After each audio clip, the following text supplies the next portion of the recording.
Welcome to today's lesson on polymer structures. So polymers are made of hydrocarbon molecules. They're known as the building blocks of most polymers, consisting of hydrogen and carbon. So there's two types, they're saturated and unsaturated. Saturated, where all carbon-carbon bonds are just single bonds, and unsaturated, where they may have double bonds or triple bonds. So we have the paraffin family. These are pretty familiar. We have methane, which is CH4, which is just one carbon, single bonded to 4 hydrogens. And then ethane, C2H6, 2 carbons, single bonded, with, again, hydrogens surrounding them. And so this goes on for the rest of the paraffin family. So the thing with hydrocarbons is that they may have there may be 2 of the same formula, but have different structures. This is called isomerism. An example of this is butane. So normal butane has 4 carbons, all in a chain, with hydrogen bonded all around it.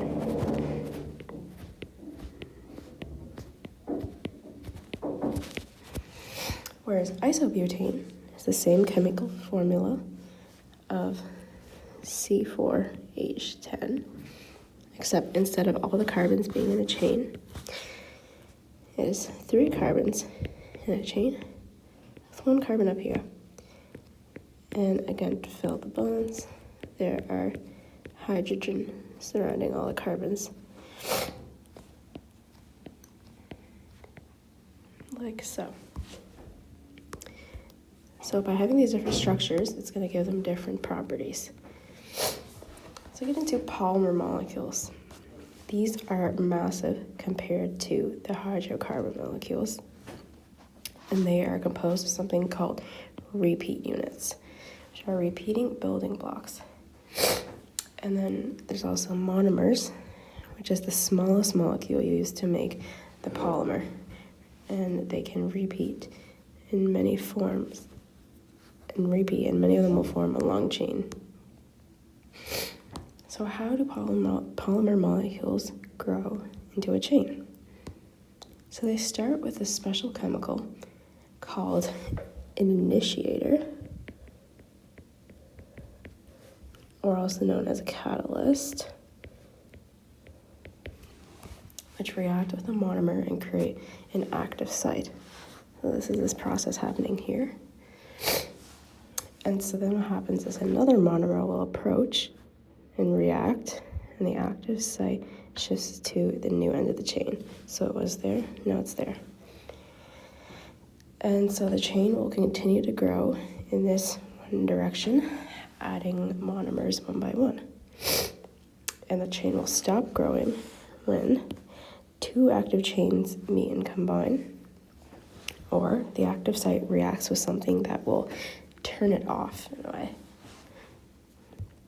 And so they're not actually in this straight line shape. They actually form a zigzag like this. So it looks like in 3D. And so there's 2 types of polymers. There are homopolymers and copolymers. So homopolymer chains are made from one type of repeat unit, whereas copolymer can be many different types of repeat units. Then we get into talking about molecular weight. So polymers are very large, so they're going to have a lot of molecular weight. And so they can vary by a lot. So we measure their weight in a couple different ways. We can take the number average molecular weight, which is represented as this formula, equals the sum, where X represents the fraction of the total number of chains within the corresponding size range, and M is the mean molecular weight size of a certain range. We can also use weight average molecular weight, is represented like this.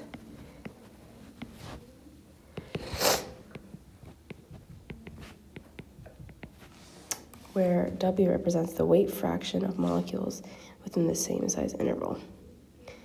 And there's also the degree of polymerization, which is another way of expressing average chain size of a polymer.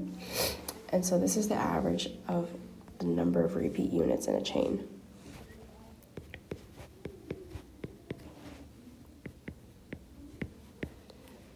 Over M, where M represents the repeat unit molecular weight.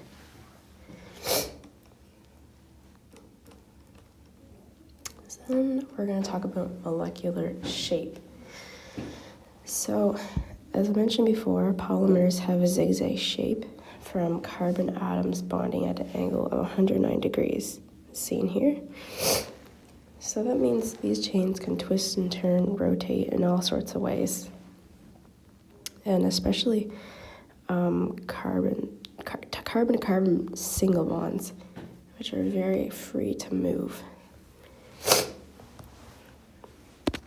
So yeah, these chains very rarely stay straight, and they're very easily intertwined. As I said, entanglement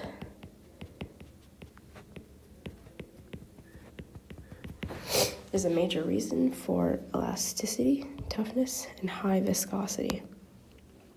And some factors that will affect their ability to rotate are double bonds,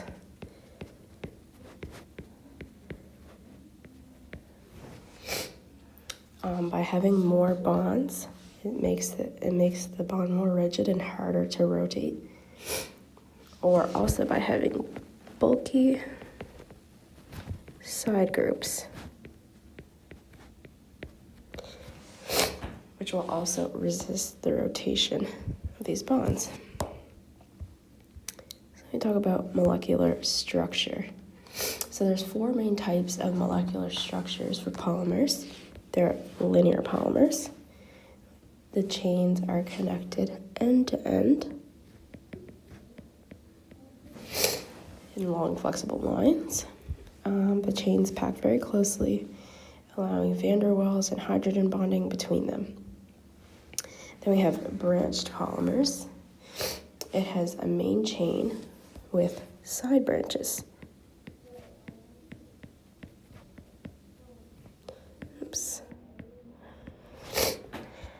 Side branches coming off of it. The branches form during polymerization due to side reactions that occur during the synthesis of the polymer. And so these branches prevent tight packing. So they're less dense than linear polymers. Then we have cross-linked polymers, which are individual chains that are linked together by covalent bonds at certain points. These cross-links are made during the synthesis or by chemical reactions. These cross-links tie chains together, making them stronger, more stable, and less flexible. And finally, the 4th kind is network polymers, which are formed when monomers have 3 or more bonding sites, creating a 3D network. And these type of polymers are very strong. Here in this image, we can see the 4 types: linear, branched, cross-linked, and the 3D network. Then we get into the molecular configurations. So there's a couple types. The most common type is head to tail. And this is when the R groups are alternating. And this configuration is most stable, which is why it's the most common. And then there's also head-to-head configuration where the two R groups are next to each other. And this is less stable due to the repulsion between the R groups. And so this is very rare. And configuration is the arrangement along the chain that cannot change without breaking covalent bonds. So pretty permanent. And so there's two types of isomeric states. There are stereoisomerism and geometric isomerism. So within stereoisomerism, there are three types of configurations. There's isotactic, where all the R groups are on the same side of the chain. This is what the zigzag pattern looks like and what it would look like in a linear structure. There's also syndiotatic, where R groups alternate sides along the chain. And again, this is what the linear structure would look like. And finally, there's atactic configuration, where the R groups are very random. And then within the geometric isomerism, there's two types. There's cis and trans. So cis is when the side groups are on the same side of the double bond. And trans is when they're on the opposite sides.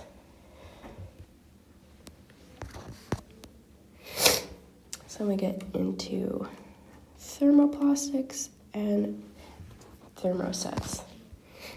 So with thermoplastics, these are the types that soften when they're heated up, and they can harden when they're cooled down.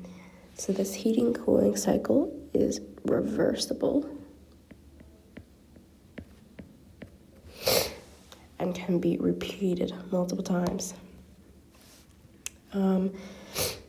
With thermoplastics, they tend to have linear or lightly branched chains and are mainly held together by secondary bonds, which means when they're heated, the bonds loosen and the chains are free to slide past each other, which softens the material. But if you add too much heat, this leads to polymer degradation.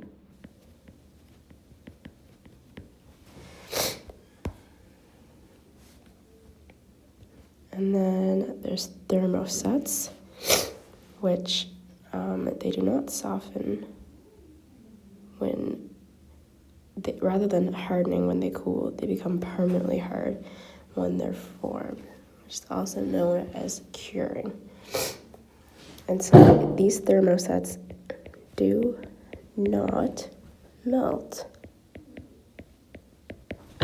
when reheated. It's because these polymer chains form a network with extensive covalent cross-links, and so it locks the chains together, which means the heating does not give the chains freedom to move. Only extremely high temperatures can break the cross-links, but that doesn't even melt it because it causes, again, degradation.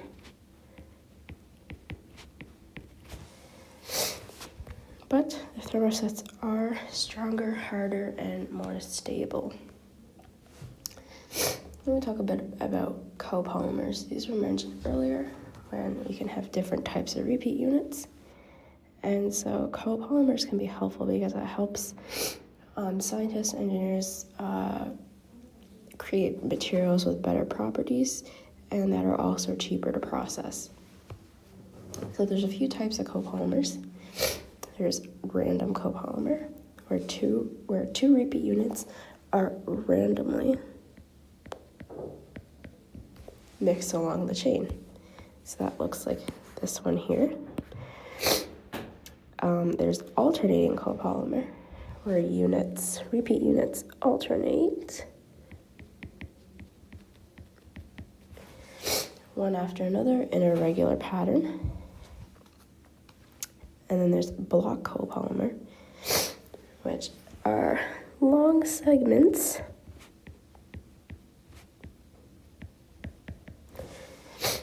aka blocks, of one unit followed by a long segment of the other. This is seen here. So this is one type, this is another type, and so on. Finally, there's a graft copolymer, where one type forms the main chain, and another type forms side branches.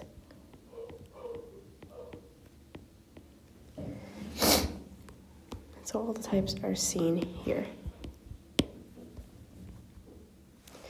And again, we can calculate the degree of polymerization for these copolymers, represented as so.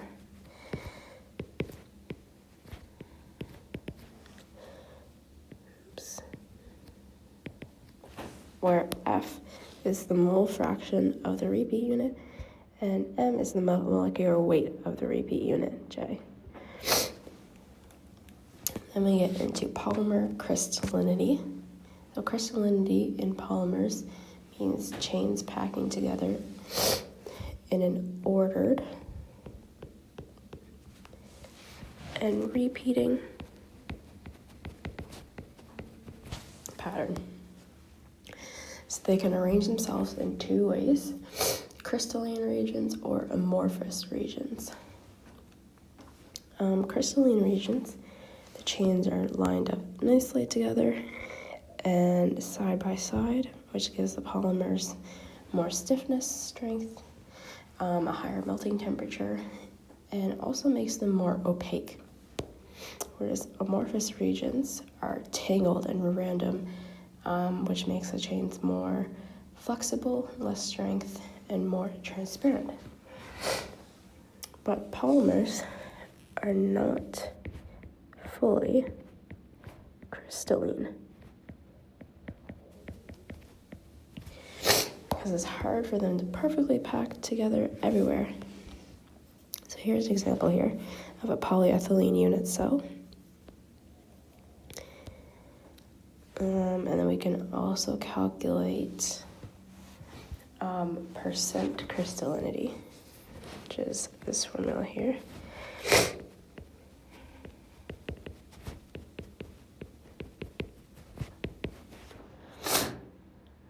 So again, density of the crystalline part times the density, the sample density, minus the density of the amorphous region, all over the density of the sample times the density of the crystalline region minus the density of the amorphous region times 100 to get a percentage. So you can practice using this formula here, this example. So A, compute the density of totally crystalline polyethylene. The orthorhombic unit cell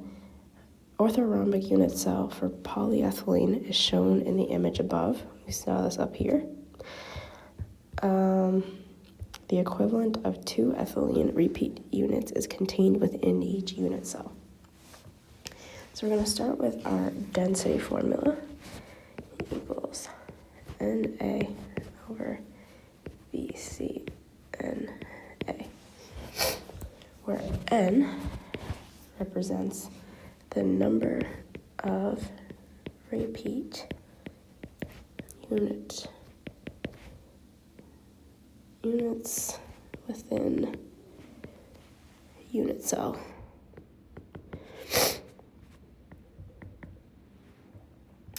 And for this example, there's 2 for polyethylene.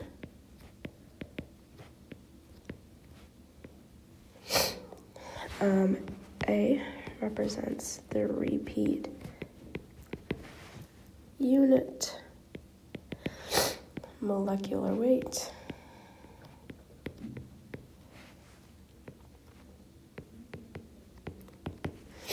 And for this example, we have C2H4, which equals, we have 2 carbons.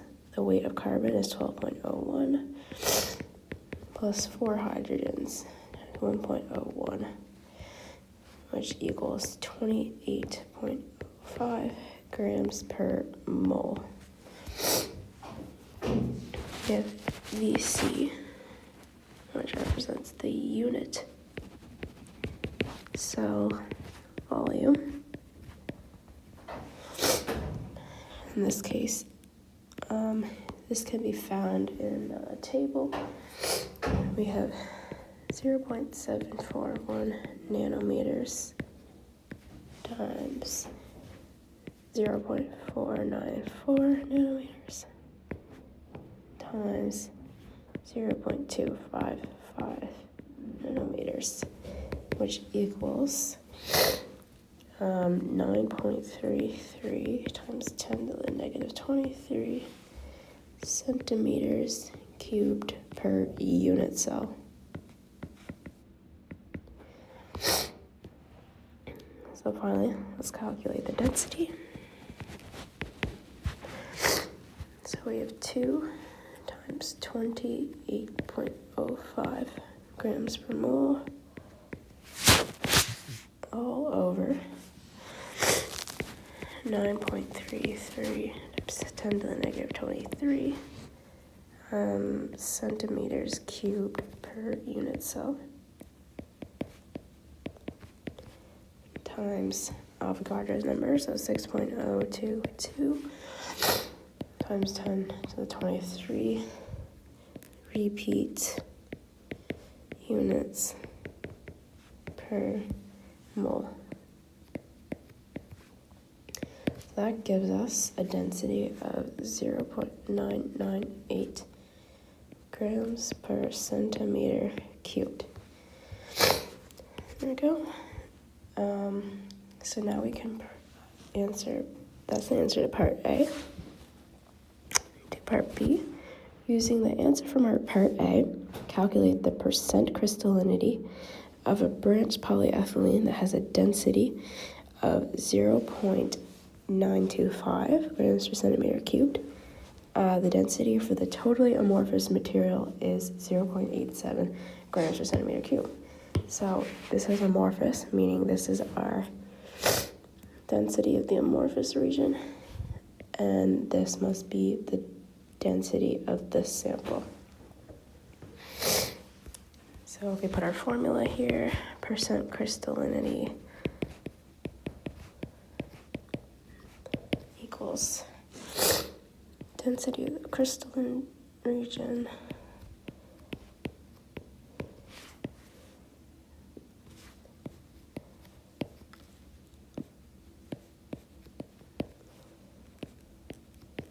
times 100.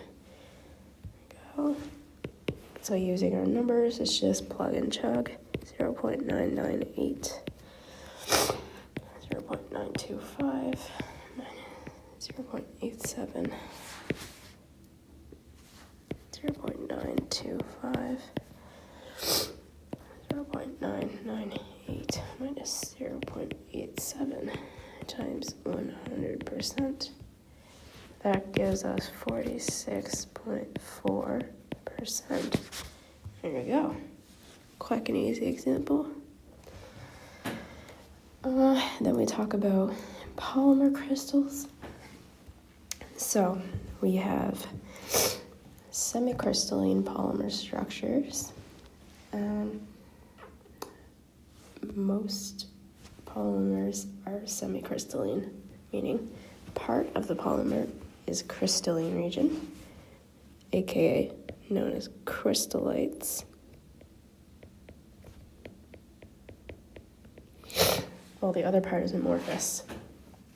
And so crystallites are thin plate-like lamellae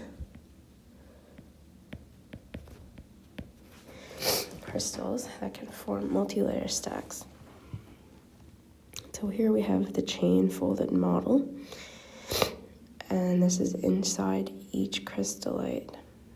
And this is where the polymer chains will fold back and forth into thin platelets, very thin, less than 10 nanometers. And so this allows these folds allow the long chain to fit inside a very thin crystal region. There's also spherulites, which is when polymer melts and then recrystallizes, and most of the time it'll form spherulites. So this is many thin lamellae that radiate outward from one central point here. And so all here is amorphous region, and the rest would be the crystalline region.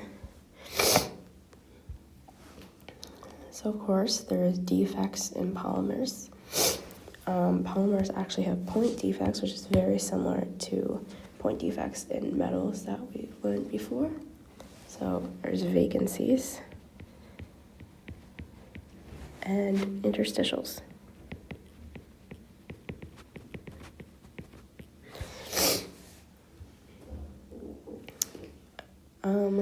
But there's also defects specific to polymers. So chain ends, the end of the chain is chemically different from the middle of the chain. So that means every chain end is a defect. And also vacancies commonly occur near the chain ends. Within the branches, a side chain sticking out of the main chain breaks the regular packing, creating a defect in the crystal. And there's loose dangling chains, which are chain segments that stick out into the amorphous region. There's chain loops, which is a polymer chain that can leave a crystal and re-enter at another point. And tie molecules, which is similar, but it's a chain that leaves one crystal and re-enters another. These are important for strength, but is still a defect. Then we have dislocations. So there's two types of screw dislocation, where crystal layers form a spiral ramp. You can kind of see this here. It's going up there and around. Or edge dislocations, or an extra half plane of chain segments within the crystal. And there's also interfacial defects, which occur where ordered and disordered regions meet, similar to as we've learned before. Lamellar surfaces, where the surfaces of chain-folded layers are defects because they interrupt the crystal. There's also boundaries between crystallites, where two lamellae or two spherulites meet, which is a similar concept to grain boundaries. And metals. So, go with diffusion in polymeric materials. So small molecules moving through the spaces between polymer chains. In amorphous regions, diffusion is fast because there's more space to move, whereas in crystalline regions, diffusion is slow. There is less tight spaces to move around. It's more dense, so it's hard to get through.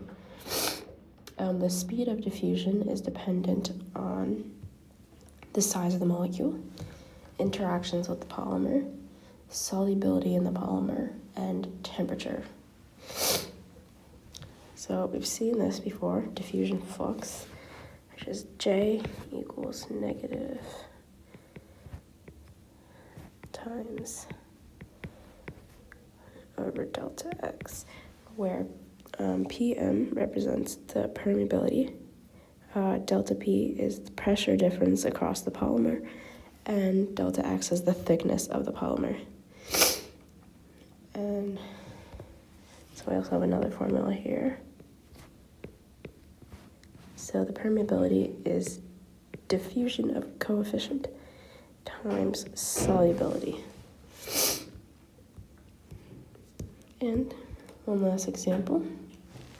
So, the clear plastic bottles used for carbonated beverages are made from polyethylene, also known as PET, and so the fizz in pop results from dissolved carbon dioxide.